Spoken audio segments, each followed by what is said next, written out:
teman-teman, bagaimana kabarnya hari ini? Semoga selalu sehat dan bahagia ya. Kami dari kelompok 8 ingin menjelaskan tentang jenis-jenis bimbingan dan konseling spiritual. Namun sebelumnya saya ingin memperkenalkan anggota kelompok kami. Yang pertama, saya sendiri Anissa Nurul Hidayati dengan NIM K311916, Gabriela Nara dengan NIM K311946, dan Putri Stella dengan NIM K311966. Baik, mari kita mulai belajar mengenai jenis-jenis BK spiritual. Spiritualitas berasal dari kata spirit yang berarti semangat, jiwa, roh, sukma, mental, batin, rohani, dan keagamaan. Menurut Hasan tahun 2006, spiritual berarti memiliki ikatan yang lebih kepada hal-hal yang bersifat kerohanian atau kejiwaan dibandingkan pada hal-hal yang bersifat fisik atau material. Spiritualitas merupakan kebangkitan atau pencerahan diri dalam mencapai tujuan dan makna hidup. Spiritualitas merupakan bagian esensial dari keseluruhan kesehatan dan kesejahteraan seseorang. Spiritual dalam pengertian luas merupakan hal-hal yang berhubungan dengan spirit. Artinya adalah sesuatu yang memiliki kebenaran abadi yang berhubungan dengan tujuan hidup manusia, sering dibandingkan dengan sesuatu yang bersifat duniawi dan sementara.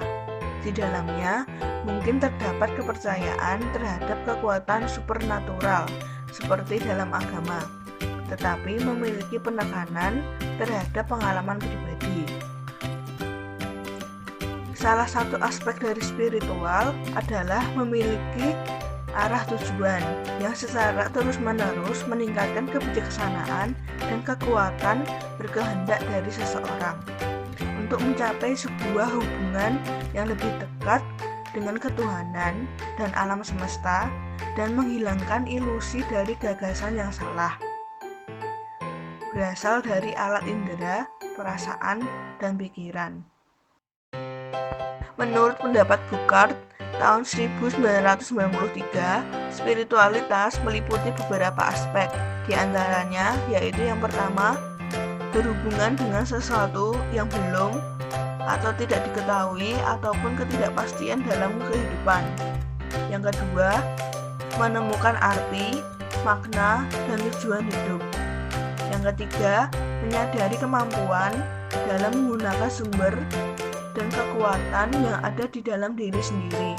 Yang keempat, memiliki perasaan keterikatan dengan diri sendiri dan juga dengan Maha Tinggi atau Tuhan. Bimbingan konseling spiritual.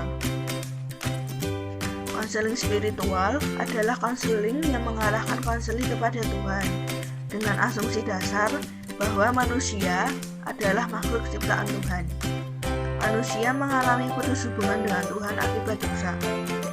Akibat lanjutan dari dosa adalah manusia mengalami luka batin yang perlu disembuhkan melalui relasi konseling. Pengertian lain menyebutkan bahwa konseling spiritual adalah pengembangan keterampilan interpersonal konselor untuk membantu individu dalam mengungkap berbagai respon diri, baik secara fisik, emosi, dan spiritual secara menyeluruh, agar konseling mampu menemukan dirinya kembali melalui berbagai respon tersebut ke arah diri yang lebih luhur. Landasan konseling spiritual pada dasarnya ingin menetapkan klien sebagai makhluk Tuhan dengan segenap kemuliaannya dan menjadi fokus sentral layanan konseling. Landasan religius dan spiritual memiliki upaya untuk mengintegrasikan nilai-nilai agama dalam proses layanan konseling. Untuk mewujudkan hal itu, maka sudah sepatutnya agama mendapat tempat dalam praktik-praktik konseling. Hal ini dapat dilihat dari spiritual seseorang yang merupakan bentuk kontemplasi, keberagaman, falsafah, dan nilai kehidupan seseorang yang telah menjadi karakteristik adanya manusia dalam bentuk aktualisasi diri yang bersifat transenden. Jenis-jenis bimbingan dan konseling spiritual. Bimbingan spiritual terdiri dari 2 jenis bimbingan, yaitu yang pertama bimbingan keagamaan dan yang kedua adalah bimbingan latihan kedisiplinan serta tanggung jawab sosial. Yang pertama, bimbingan keagamaan merupakan pelayanan BK untuk membantu peserta didik dalam mengembangkan kehidupan beragama serta mampu menghadapi dan memecahkan masalah-masalah yang berkenan dengan kehidupan beragama. Tujuannya agar peserta didik memiliki pemahaman yang baik dan benar tentang ajaran agamanya.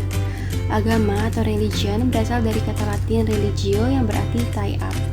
Dalam bahasa Inggris, religion dapat diartikan having engaged God.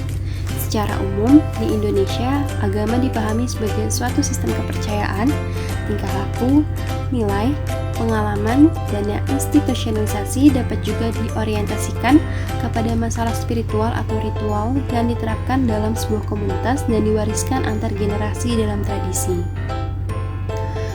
Muhammad Surya pada tahun 2006 menegaskan bahwa salah satu tren bimbingan dan konseling saat ini adalah bimbingan dan konseling spiritual. Berangkat dari kehidupan modern dengan kehebatan ilmu pengetahuan dan teknologi, serta kemajuan teknologi yang dialami bangsa-bangsa barat, yang ternyata telah menimbulkan berbagai suasana kehidupan yang tidak memberikan kebahagiaan batiniah dan berkembang rasa kehampaan. Dewasa ini sedang berkembang kecenderungan untuk menata kehidupan yang berlandaskan nilai-nilai spiritual. Kondisi ini telah mendorong kecenderungan berkembangnya bimbingan dan konseling yang berlandaskan spiritual atau religi. Pemahaman agama di sekolah sangat penting untuk pembinaan dan penyempurnaan pertumbuhan kepribadian anak didik, karena pendidikan agama mempunyai 2 aspek penting, yaitu yang pertama, pendidikan agama adalah ditujukan kepada jiwa atau pembentukan kepribadian, sedangkan aspek yang kedua dari pendidikan agama adalah ditujukan kepada pikiran atau pengajaran agama itu sendiri. Ada beberapa peran agama dalam kesehatan mental, antara lain, yang pertama, dengan agama dapat memberikan bimbingan dalam hidup. Yang kedua, aturan agama dapat menenteramkan batin. Yang ketiga, ajaran agama sebagai penolong dalam kebahagiaan hidup. Yang keempat, ajaran agama sebagai pengendali moral. Yang kelima, agama dapat menjadi terapi jiwa. Dan yang terakhir, agama sebagai pembinaan mental. Jenis-jenis bimbingan dan konseling spiritual yang kedua adalah bimbingan latihan kedisiplinan serta tanggung jawab sosial. Yang pertama, kedisiplinan. Kedisiplinan adalah kesadaran dan kesediaan seseorang menaati semua peraturan dan norma-norma sosial yang berlaku. Dalam arti luas, disiplin mencakup setiap macam pengaruh yang ditujukan untuk membantu peserta didik agar ia dapat memahami dan menyesuaikan diri dengan tuntutan lingkungannya, dan juga tentang cara menyelesaikan tuntutan yang mungkin ingin ditujukan peserta didik terhadap lingkungannya. Menurut Bahri, ada 3 aspek disiplin. Yang pertama adalah sikap mental atau mental attitude yang merupakan sikap taat dan tertib sebagai hasil dari latihan pengendalian pikiran dan pengendalian watak. Yang kedua adalah pemahaman yang baik mengenai sistem aturan tingkah laku. Pemahaman tersebut menumbuhkan kesadaran untuk memahami disiplin sebagai suatu aturan yang membimbing tingkah laku. Yang ketiga, sikap dan tingkah laku yang secara wajar menunjukkan kesungguhan hati untuk menaati segala hal secara cermat. Berdasarkan pendapat tersebut, dapat dipahami bahwa aspek-aspek yang perlu dikembangkan untuk membentuk sikap disiplin adalah pemahaman tentang perilaku, menumbuhkan sikap mental yang taat, norma yang mengatur, keteguhan hati, serta kesadaran untuk mematuhi norma yang berlaku. Murianto mengemukakan bahwa terdapat beberapa hal yang dilakukan untuk menerapkan disiplin pada anak, yaitu yang pertama, menunjukkan kasih sayang walaupun mereka melakukan kesalahan. Yang kedua, menciptakan disiplin yang tegas dan konsisten. Yang ketiga, membiarkan anak menanggung kesalahan yang diperbuat. Yang keempat, tidak menggunakan kata-kata kasar. Dan yang terakhir, memberikan pujian yang dapat membangun kepercayaan diri. Sedangkan menurut Harlock, disiplin dapat terbentuk dengan cara yang pertama, mendisiplinkan secara otoriter, yaitu dengan cara menetapkan peraturan dan pengaturan yang keras dan memaksa dengan disertai adanya hukuman, terutama hukuman fisik apabila anak tidak dapat memenuhi standar disiplin yang telah ditentukan. Dalam disiplin otoriter, sedikit atau sama sekali tidak adanya persetujuan atau tanda-tanda penghargaan lainnya apabila seseorang berhasil memenuhi standar.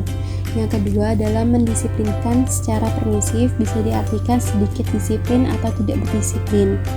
Dalam cara ini, anak sering tidak diberi batas-batas atau kendala yang mengatur apa saja yang boleh dilakukan. Mereka bebas mengambil keputusan dan berlaku sesuai dengan kehendaknya sendiri.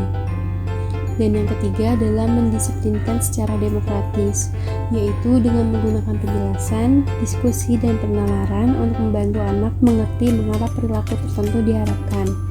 Cara ini lebih menekankan pada aspek edukatif daripada aspek hukumannya. Hukuman dalam cara ini tidak diberikan dalam bentuk hukuman badan, tetapi lebih pada menghilangkan reward jika anak tidak bisa memenuhi standar. Selanjutnya, yaitu tanggung jawab sosial. Kita sering mendengar istilah tanggung jawab sosial. Sebenarnya, apa tanggung jawab sosial itu? Menurut Simorangkir, tanggung jawab sosial berarti memelihara dengan baik sesuatu di sekeliling kita, serta kesediaan untuk melakukan sesuatu yang perlu dilakukan. Adanya kesadaran tingkah laku, dan kesadaran akan akibatnya bagi orang lain dan masyarakat. Tanggung jawab sosial harus dimiliki semua orang dengan kedudukannya masing-masing, karena sikap tanggung jawab sosial akan menciptakan kehidupan sosial yang harmonis. Sekolah memiliki layanan bimbingan dan konseling yang bertujuan untuk memfasilitasi siswa agar mampu mengembangkan potensi diri atau mencapai tugas-tugas perkembangannya yang menyangkut aspek fisik, emosi, intelektual, sosial, dan moral spiritual.